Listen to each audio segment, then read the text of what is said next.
अब सर पकड़ के बैठने का क्या फायदा? तुम्हें होशियार बनने से पहले मुझसे मशवरा ले लेना चाहिए था। मॉम, मुझे थोड़ी पता था।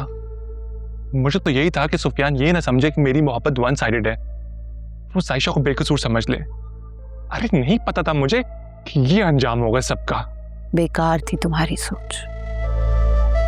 सुफियान के लिए मेरा कहा ही काफी था। आंख बंद करके यकीन करता है मुझ पर, तभी तो वो मेरे कहने पे जायशा से रिश्ता खत्म करने पर राजी हो गया। अच्छा यार, लीव दिस टॉपिक। अब ये मुझे बताएं कि करना क्या है। सुफियान कह रहा था कि वो डैड से बात करेगा और डैड मान जाएंगे इस रिश्ते के लिए। मॉम प्लीज रोकें सुफियान को। नहीं कर सकता मैं जायशा से शादी। सुफियान को तो मुझे रोकना ही है, लेकिन तुम्हारे या फिजा के लिए नहीं, अपने लिए। What do you mean?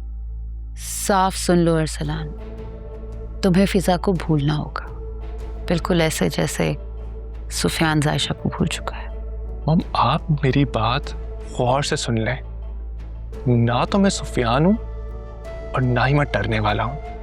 और अगर आप सुफियान को नहीं रोक सकती ना, तो मुझे भी कोई रोक नहीं पाएगा। बको मत। इतना कुछ हो गया और अभी तक तुम्हारा एटीट्यूड नहीं कम हुआ। और ना तो मैं बक रहा हूं और ना ही एटीट्यूड दिखा रहा हूं, और डरता तो मैं आपसे बिल्कुल भी नहीं हूं। जो मैं कह रहा हूं गौर से सुने।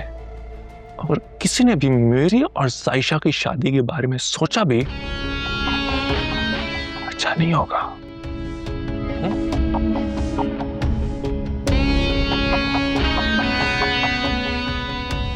इतना तो मुझे यकीन है कि हामिद कभी सुफियान की इस बात पर यकीन नहीं करेंगे, ना ही अपनी लाडली भतीजे की शादी अरसलान से करने पर राजी होंगे। हाँ, लेकिन सुफियान के दिल में जो जायशा की मोहब्बत का बीज उगा है, मुझे उसे जड़ से उखाड़कर फेंकना होगा, वरना ये तनावर दरख्त बन सकता है। उसके बाद फिजा का भी इंतजाम करती हूँ। अजीब मुसीबत में डाल दिया दोनों बेटों ने। इसी काम में लग गई हूँ मैं। मेरी अपनी भी कोई लाइफ है।